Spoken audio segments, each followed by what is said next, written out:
ladies and gentlemen, the Reverend Dr. James Anthony Noel.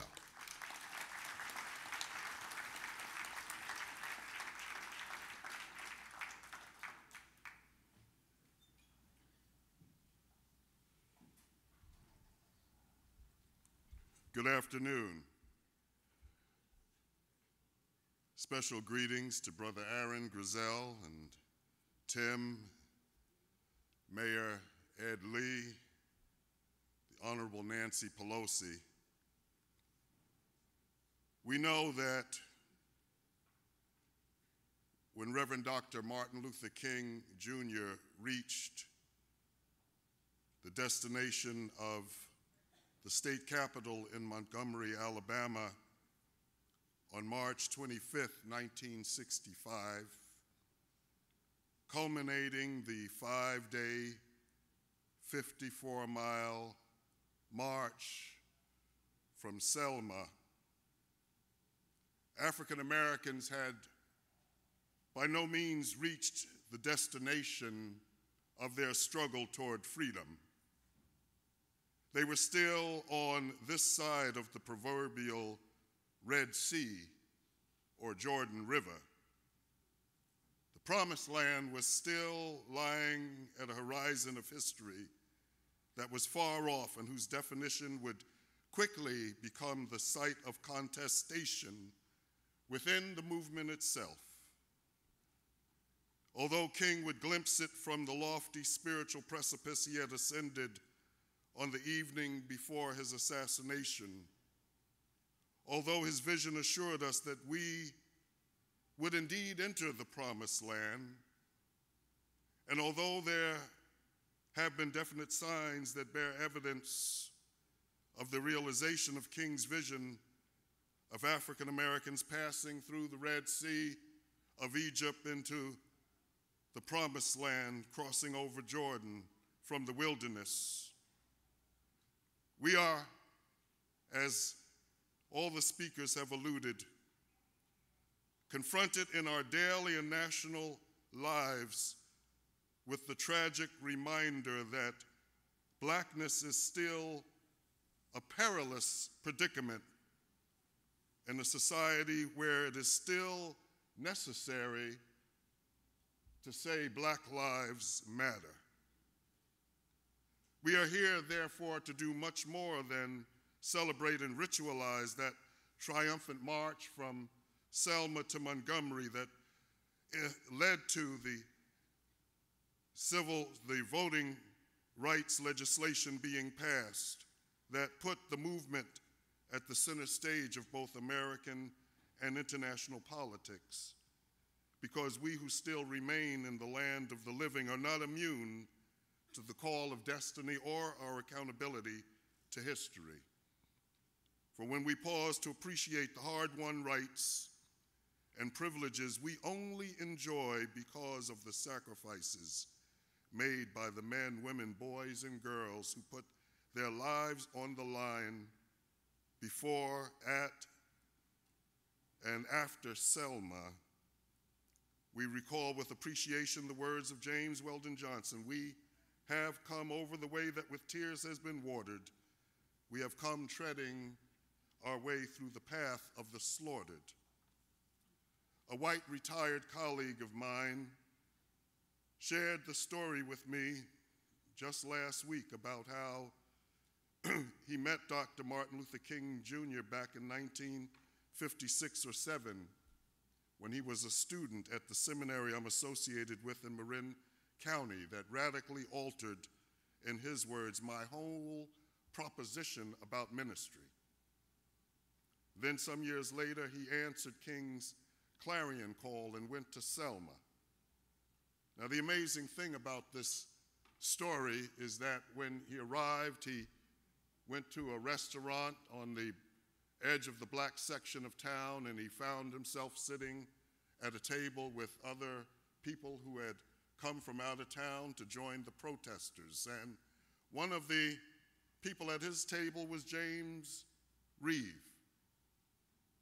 At the end of the meal, they were handed slips of paper, and the paper had directions and the address of the homes of the black folk who were putting up the out-of-town demonstrators. Well, he said, and his voice trembled as he told me, he said, well, my directions sent me to the left, and James Reeves' directions sent him to the right. And the next morning, you know the news, what the news was that he received. And he paused in that conversation, and he didn't have to say anything else. I realized he was asking himself the same question any of us would have asked. And he's still asking himself that question.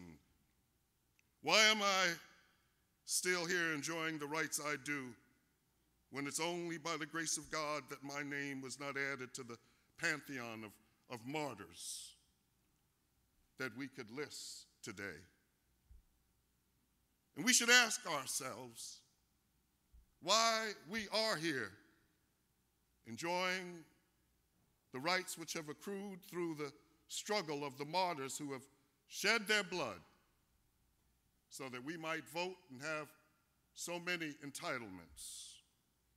The answer should and must not be that any of us refused to heed destiny's call to engage in the protest marches and acts of disobedience directed toward battering down the systems and forces that still obstruct access for all God's children to basic and decent necessities, including the fundamental ones enshrined in our American Constitution, such as life,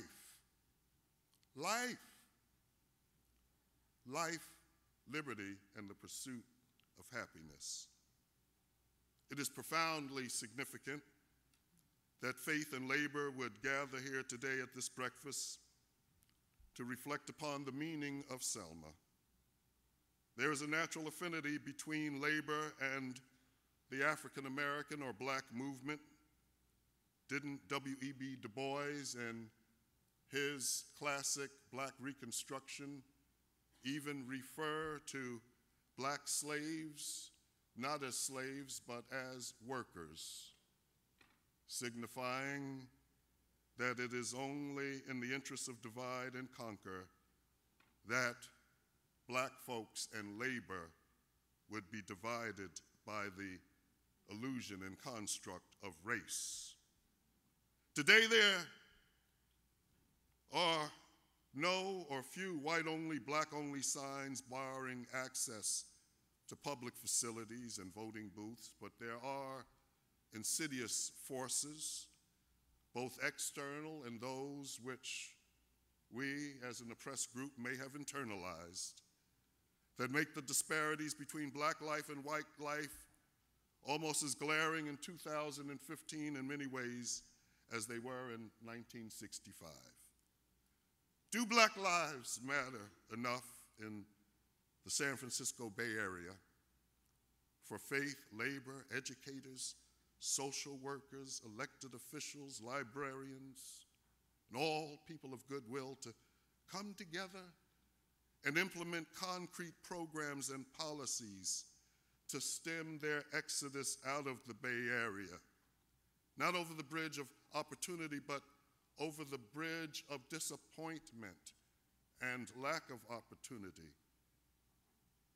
Do Black lives matter? Does justice matter enough for us to join together and seriously come and reflect and act upon the vision I heard articulated by Mayor Ed Lee on TV the other day, and just now I couldn't believe my ears that an elected official was saying what represents the dream of people everywhere.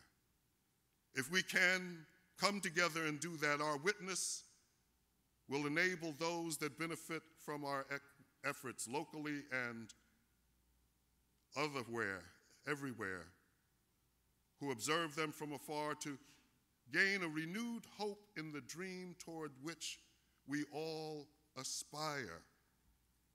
And maybe San Francisco might become and might be referred to as what John Winthrop wanted to call a city on the East Coast, that city on the hill,